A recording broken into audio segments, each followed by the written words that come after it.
All right, guys, let's get into it. Again, this is the 4 stages of manhood based on the questions that I get quite often from members who ask about what they should be doing during these certain stages. Also, it happens to be the thing that we're talking about inside of our exclusive brotherhood, the Iron Council, this month, which is titled The Life Examined. So we're going to be examining inside the Iron Council these different stages, considering what we should be doing during these stages, and then really stepping into it and being the type of men that we have a desire to be. All right, so if you are interested in that, again, orderofman.com/Iron Council. So let me break this down first, and then we'll go back and we'll review each one. The first stage is boyhood. And guys, please don't get tripped up on what I decided to call these. It doesn't really matter. Hopefully this is a framework that you guys will understand. And if you have a better term, then let me know, because this is something I plan on exploring even more. So the first one is boyhood. I define this stage from age 6 to 18. Now, the reason that I started it at age 6, in fact, I'll get to that in a minute. So let me go through all 4, and then we'll go back to this. So boyhood from 6 to 18. Then we have young man, and I would consider young man from 18 to about 30, maybe even younger, 25, somewhere in there. This is a young man. This is somebody who's trying to figure out their way. And then you move into man, right? And that stage is from 30 to 50 years old. And me at 30, almost 9, fall right into the middle of this stage. And I'll talk about how we define the stage of man. And then the last stage, the 4th stage that I wanted to talk with you about is elder. An elder is 50 plus. So if you're over 50, then I would consider you to be in the elder stage. So let's go back and we'll break each one of these down. We'll talk about some shoulds and some should nots, some do's and do nots, and we'll hash some of this stuff out, and we'll hopefully identify why this is so important that we address this. So again, let's come back to boyhood. Now, I said 6 to 18. The reason I say 6 is because I've seen this in my own boys. I have 3 boys, and I have 1 little girl. And I've got a 12-year-old, a 9-year-old, my little girl is 6, and my youngest boy is 3. So in my 2 oldest boys that are 12 and 9, I really saw a big change by the time they turned 6, 7 years old. Up until that point, if you have boys, you understand this, they're still connected with mom. They're still trying to figure out, what types of things they like to play with and what they like to do, but they don't really exhibit the competitiveness, the aggression, the same characteristics and traits that we see in boys. They don't develop that until a little bit later. Now, obviously, my 3-year-old is physical. He's a little rough, probably our roughest one. He likes cars. He likes Legos. He likes boy things. But really, at about age 6 is where they want to start playing catch, and they want to get into competitive sports. And you can see that something changes around that time. And maybe it's later, maybe it's younger, but it's around there. And then, of course, all the way up until age 18. Now, during boyhood, these young boys are trying to figure out who they are and who they're supposed to be, which is why you see a lot of back talk.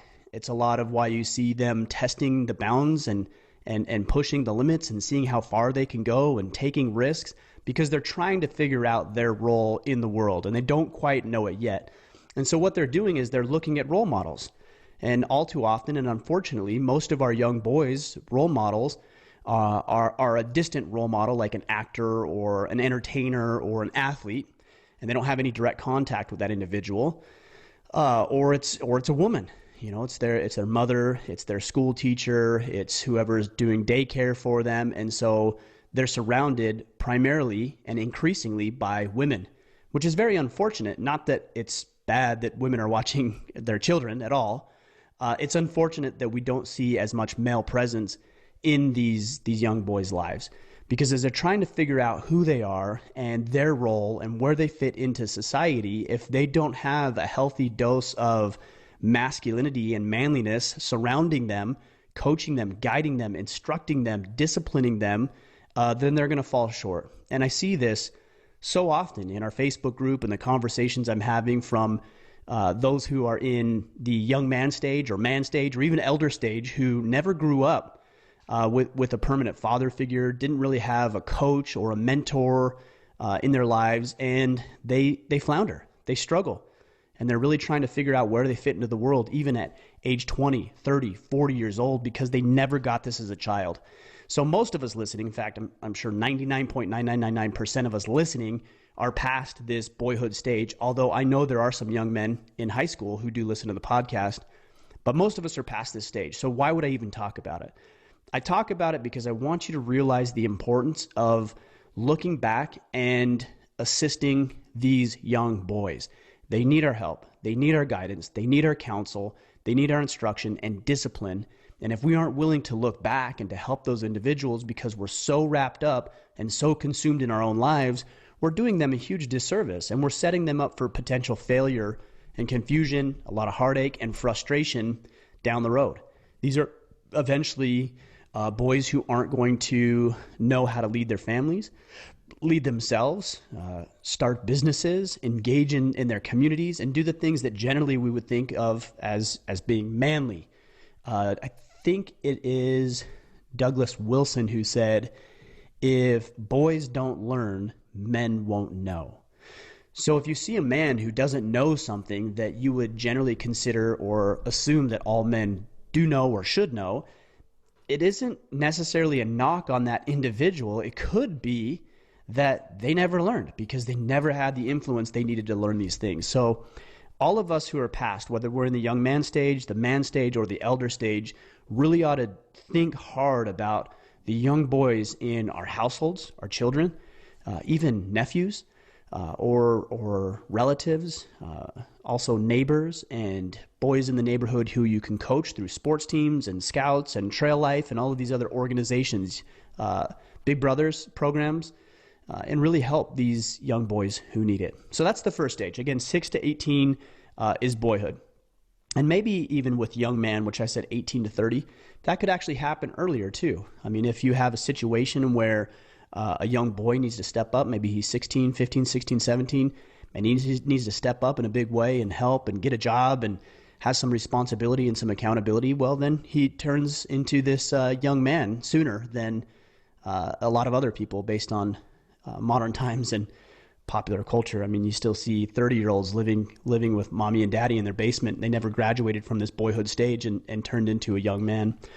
And what's the difference? You know, what is the difference between boyhood and manhood? Well, the difference is personal accountability and responsibility. That's part of it. And then the other component of it is that you turn into a producer. A young boy, so if you're in that boyhood stage, say age 6 to 18, a young boy consumes more than he produces, right? He's out there consuming resources because you got to feed him and you got to clothe him and you've got to house him, and there's responsibility that it's on you, right? If something happens and the accountability falls on you as a father or a mentor or an uncle, that all falls back on you, right? But when you transition from boy to young man, now that responsibility is all on you and you become the producer, or at least that's the objective. The way that a boy turns into a man is he learns to produce more than he consumes. So if you take me or any number of you who are listening, the idea is that we produce, right? We make an income. We provide safety and security and protection. We lead. We add our skill set to the table, to our families and to our businesses and the neighborhoods and the charitable organizations that we're serving on. We produce, right? And because we produce and we give back and we learn how to add value to situations, that's why we're able to wear or hold the title of man. But if you're a young man, age 18 to 30 or even older, and you aren't producing, you're consuming more than you produce, you're gobbling up resources and not adding any to the pie, well, you're still in that boyhood stage, which is why I was hesitant to put numbers on this in the first place, because yeah, there are some general guidelines here, but I see a lot of men who fall outside of the stage that they would traditionally fall under. So it has less to do with age and more to do with maturity, personal accountability, responsibility, et cetera, et cetera. So what should a young man be doing in this stage from 18 to 30? This is the one I get questions about more often than the others. And it's because it's something that gets brought up. This is why I wanted to talk about it today is, you know, what does a young man do during this time? Well, he's gaining education, right? He's learning, he's experiencing. And the thing that I usually will tell people who fall into the stage who ask, what should I be doing in my 20s? Really at this point, it's a process of experimentation. The risks are low. The responsibilities, although they are there because you have to take care of yourself, the responsibilities for and to other people are significantly lower than they'll ever be, significantly lower than when you get married. And then when you have kids and a job and a career and a business and everything else you're pursuing, this is a pretty free time for you. And this is a great opportunity to say yes to a lot of things, to travel, to try different jobs, to invest, to pick up new hobbies, and to follow along with different people and learn from them and grow from them, and really just be open and receptive to acquiring knowledge and information and experiences and everything that you possibly can, so that when you move into these later stages of man and elder, you will have the proper experience under your belt, the wins, the failures, the victories, the setbacks, that you can then draw upon those lessons and make the type of life that you want for yourself as you do mature and as you get older. So if you are young, maybe you're going to college, maybe you're starting in a career path, maybe you don't quite know what it is you want to do yet, then this is the perfect moment, and it will not get any easier. Time will not free up. And that's something I hear from a lot of people. Oh, when I have more time, or next year when things settle down. Guys, I'm telling you right now, if you fall into the young man stage, things don't settle down. All right? They change. The dynamic of your life will change, but it's certainly not going to settle down. You're going to start having kids. You're probably going to get married. You're going to start advancing in your career. There's going to be designations, certifications that you need to get. There's going to be things that you want to do personally to improve and work on yourself. So nothing is going to get easier than it is right now in your current stage. And that's not to say that you should live there perpetually, because there's a lot of benefit and blessing that come from shouldering additional responsibility as you do get older and you turn into a man, and then eventually transition into that elder stage that we'll talk about in a little bit. So if you're listening to this and you're in the young man stage, 18 to mid 20s, maybe even late 20s, really consider what experiences you're gaining. Are you trapped right now? Are you doing what you're quote unquote supposed to do? Are you towing the line, or are you taking some risk and taking some chances and looking for opportunities to grow and to expand and to have new experiences that you may never get the chance to again? That's what you should be doing in your young man stage, and taking risk and really looking for those opportunities. All right, so then you move into this what I call manhood stage. I wish I could have come up with a better name for it, and maybe you guys have a better name for it. But this manhood stage, this is where I consider if you're 30 to 50 years old. Now you're a man. All right, you're probably at this point married or in some sort of committed relationship. Maybe you're moving towards marriage. You probably have 1 or 2 or 3 kids. Now, I got married young. I was 23 when I got married. So I was still in that young man stage, early in that young man stage. And then we started having kids I was 27, I believe. Is that right?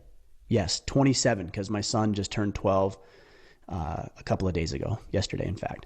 So I did this a little bit early, but typically when you're in your 30s to your 50s, that's where you start to develop a family. You get a little bit further down in your career. You're probably done with your formal education, not learning, but your formal education, and you're really starting to figure out who you are. At 39 years old, I am more comfortable and secure and confident in who I am than I have ever been in my entire life. And this is the underlying theme of this manhood stage, is that you start to develop a sense of confidence because you understand who you are, what makes you tick, how you work, why you've been successful, where you failed, and you start to draw upon 3 decades or more, 4 decades of experience that allows you to step into who you are. So if you're in this stage, this manhood stage, age 30 to 50, and you're not feeling like you're confident, you're not feeling like you know the path you're meant to walk, you're not feeling sure-footed, I guess is a great way to say it, then it's probably safe to say that you missed some opportunities in the boyhood stage or the young man stage, or you never graduated from those stages. And guys, this is the point of stages, right? You're supposed to graduate. You're supposed to evolve. You're supposed to grow. And so at this point, you probably have new friends. because a lot of the guys that you were hanging out with in the young man stage are still stuck in the young man stage. Not because they are the same age, but because their maturity level is the same age. So you have their age, right? Their actual age, physical age, physiological age, and then you have their maturity. And a lot of these guys just don't mature. So you need to start looking at mentors and peers who are growing, who are expanding, who are doing the things that you want to be doing, who are succeeding, and you need to make friends with those individuals. You need to, again, produce more than you consume. You need to understand how to use your resources wisely. You should start taking care of your body, because you're going to notice that, you know, a little bit more docile life is going to build some weight around the midsection, and you're going to need a little bit more sleep. And there's a lot of changes that you're going to need to adjust for, but you have the capacity and the margin to be able to do that. Financially, you should be starting to get out of debt. If there's school debt or personal loans or whatever it may be, medical bills, that stuff should start getting paid off. And you should be looking at growing your business or developing and getting degrees and designations to advance in your career. And you're going to start leading people and serving them in the way that you know how best, based on the past 3 and 4 decades of experience. I'm just telling you, at this stage is where you come into your own a little bit. And I got to tell you, it feels good. It does feel good to be in this stage. And that's not to say that I've grown complacent. That's not to say that you should grow complacent when you get into this manhood stage. It's just to say that you've built the footings. You've built the foundation that will allow you to get to that next level, which is to continue now to raise your kids and to see your sons through manhood, and to help raise your daughter into a fine young woman, and to help lead with your wife, and to help her have the life that she's after, and to help your clients get what it is they're wanting, and to help you grow your bank account and have these experiences. This is such an amazing time. And I would encourage anybody who has not transitioned from this young man stage, if you're at the ages of 30 to 50 years old, you got to start looking at more mature men so that you can do what they're doing, and you can reap the benefits and the rewards that come with this added level of responsibility. And I believe at this age, this is where the most responsibility in your life will lie. You've got a lot of bills to pay. You've got kids to feed. You've got a roof that you got to put over your head and other people. Potentially you have employees. This is a challenging time by way of responsibilities, but it's also very fulfilling. It's very rewarding.